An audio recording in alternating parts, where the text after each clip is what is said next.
Hi friends, ಹೋಟೆಲಿಗೆ ಏನಾದ್ರು ಊಟಕ್ಕೆ ಹೋದರೆ ಊಟ ಎಂಡಾಗೋದೆ ಐಸ್ ಕ್ರೀಮ್ ತಿಂದು ಮುಗಿಸೋದ್ರಿಂದ ನಾನು ಸಿಂಪಲ್ಲಾಗಿ ಮನೆಯಲ್ಲಿ ಯಾವ ಥರ ಒಂದು ಡೆಸರ್ಟ್ ಮಾಡ್ಬೋದು ಅಂತ ಹೇಳಿ ತೋರಿಸ್ತೀನಿ. ಈ ಡೆಸರ್ಟ್ಗೆ ನಾನು ಈ ಕಸ್ಟರ್ಡ್ ಪೌಡ್ರ್ ಒಂದು ಎಕ್ಸ್ಟ್ರಾ ತೊಗೊಂಡಿದ್ದೀನಿ ಅಷ್ಟೇ. ಕಸ್ಟರ್ಡ್ ಪೌಡ್ರು ಯಾವ ಫ್ಲೇವರ್ ಬೇಕಾದರೂ ತೊಗೋಬೋದು. ನಾನಿಲ್ಲಿ ಸ್ಟ್ರಾಬೆರಿ ಫ್ಲೇವರ್ ತೊಗೊಂಡಿದ್ದೀನಿ. ಹಾಗೆ ಒಂದು 1/2 ಲೀಟ್ರ್ ಹಾಲು ಕಾಯಕ್ಕೆ ಇಟ್ಕೊಂಡಿದ್ದೀನಿ.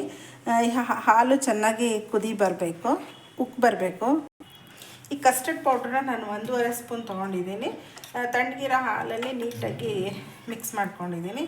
ಹಾಗೆ ಬಾದಾಮಿ ತೊಗೊಂಡಿದ್ದೀನಿ.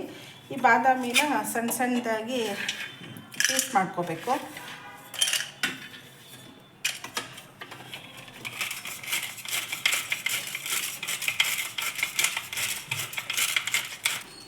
ಈ ಕಸ್ಟರ್ಡ್ ಪೌಡ್ರ್ ಹಾಕ್ಕೋಬೇಕಾದ್ರೆ ಸ್ಟೀಲ್ ಪಾತ್ರೆಗಳಲ್ಲಿ ತಳ ಆಗಿಬಿಡುತ್ತೆ.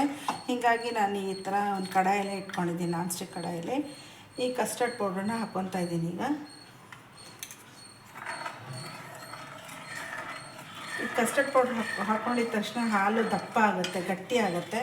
ಹಿಂಗೆ ಕೈ ಆಡಿಸ್ತಾನೆ ಇರಬೇಕು. ಇದನ್ನು ಬಿಡೋಕ್ಕೂ ಕೈ ಆಡಿಸೋದು ನಿಲ್ಸಕ್ಕೆ ಹೋಗ್ಬಿಡಿ. ಶುಗರ್ ಒಂದು ಅರ್ಧ ಬಟ್ಲಷ್ಟು ಶುಗರ್ ಹಾಕ್ಕೊತಾ ಇದ್ದೀನಿ. ಚೆನ್ನಾಗಿ ಕಲಿಸ್ತಾನೆ ಇರಿ, ಇದು ಗಂಟಾಗಿಬಿಡುತ್ತೆ. ಇಲ್ಲಾಂದರೆ ನಿಧಾನ ಮಾಡ್ಕೊಳ್ಳಿ, ಉರಿ ಕಡಿಮೆ ಇಟ್ಕೊಳ್ಳಿ. ಇದು ಬಾದಾಮಿ ಸಣ್ಣದಾಗಿ ಪೀಸಸ್ ಮಾಡ್ಕೊಂಡಿದ್ದೀನಿ. ಬಾದಾಮಿನ ಇದು ಸ್ವಲ್ಪ ಹಾಕ್ಕೊತಾ ಇದ್ದೀನಿ.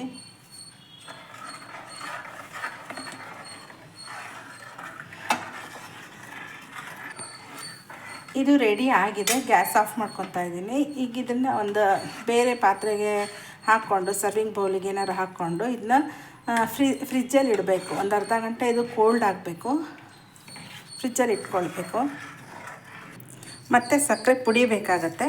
ಸ್ವಲ್ಪ ಸಕ್ಕರೆನ ಒಂದು ಚಿಕ್ಕ ಜಾರಲ್ಲಿ ಪುಡಿ ಮಾಡ್ಕೊತಾ ಇದ್ದೀನಿ. ಇದು ಹಾಲಿನ ಕೆನೆ. ಇದು ಹಾಲಿನ ಕೆನೆ 2 ದಿವಸ ಡೈಲಿ ಕಾಯಿಸ್ತೀವಲ್ಲ, ಅದರಲ್ಲಿ 1-2 ಸತಿ ಕಾಯಿಸಿರೋದನ್ನ ಹಾಲಿನ ಕೆನೆ ಇಟ್ಕೊಂಡಿದ್ದೀನಿ.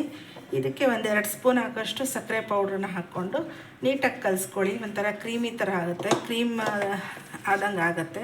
ನೀಟಾಗಿ ಕಲಸಿ ಇದನ್ನ ನೋಡಿ, ಈ ಥರ ಕ್ರೀಮ್ ಥರ ಆಗುತ್ತೆ. ಇದು ಈ ಥರ ಕಲಸಿ ಇಟ್ಕೊಳ್ಳಿ. ಹಾಗೆ ಹಾಲು ಇಟ್ಕೊಂಡಿದ್ದೀನಿ, ಕಾಯಿಸಿ ಆರಿಸಿರೋ ಹಾಲು. ಇದಕ್ಕೂ ಕೂಡ 1 ಸ್ಪೂನಷ್ಟು ಸಕ್ಕರೆ ಹಾಕ್ಕೊತಾ ಇದ್ದೀನಿ. ಇದು ಕಲಸಿಟ್ಕೊಳ್ಳಿ. ಹಾಗೆ ಬ್ರೆಡ್ ತೊಗೊಂಡಿದ್ದೀನಿ. ಬ್ರೆಡ್ದು ಸುತ್ತಲೂ ಇರೋ ಪೋರ್ಷನ್ ಏನಿದೆಯಲ್ಲ ಅದನ್ನ ಕಟ್ ಮಾಡ್ಕೊತಾ ಇದ್ದೀನಿ ನಾನು.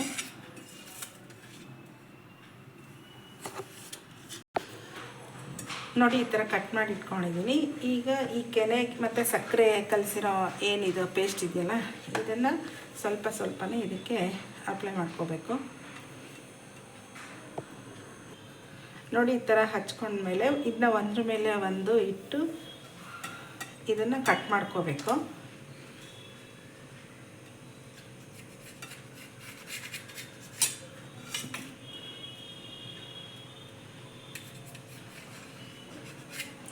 ಈ ಶೇಪಲ್ಲಿ ಕಟ್ ಮಾಡ್ಕೊಂಡಿದ್ದೀನಿ. 4 ಭಾಗ ಆಗುತ್ತೆ. ಇದೇನು ರೆಡಿ ಮಾಡ್ಕೊಂಡಿದ್ವಲ್ಲ ಕಸ್ಟರ್ಡ್ ಪೌಡ್ರ್ ಹಾಕಿ ಹಾಲನ್ನ, ಇದು ಕೋಲ್ಡ್ ಆಗಿದೆ ಈಗ. ಮತ್ತು ಇದಕ್ಕೆ ಖಾಲಿ ಹಾಲಿಗೆ ಮತ್ತು ಸಕ್ಕರೆ ಪುಡಿ ಹಾಕಿ ಮಿಕ್ಸ್ ಮಾಡ್ಕೊಂಡಿದ್ದೀವಿ. ಇದು ಕೆನೆ ಹಚ್ಚಿ ಇಟ್ಕೊಂಡಿರೋದು, ಕೆನೆ ಮತ್ತು ಸಕ್ಕರೆ ಪುಡಿ ಹಾಕಿ ಇಟ್ಕೊಂಡಿರೋದು. ಈ ಥರ ಶೇಪಲ್ಲಿ ಕಟ್ ಮಾಡಿ ಇದನ್ನು ಈ ಥರ ಹಾಲಲ್ಲಿ ಜಸ್ಟ್ ಡಿಪ್ ಮಾಡಿ ಸರ್ವಿಂಗ್ ಬೌಲ್ಗೆ ಹಾಕ್ಕೋಬೇಕು.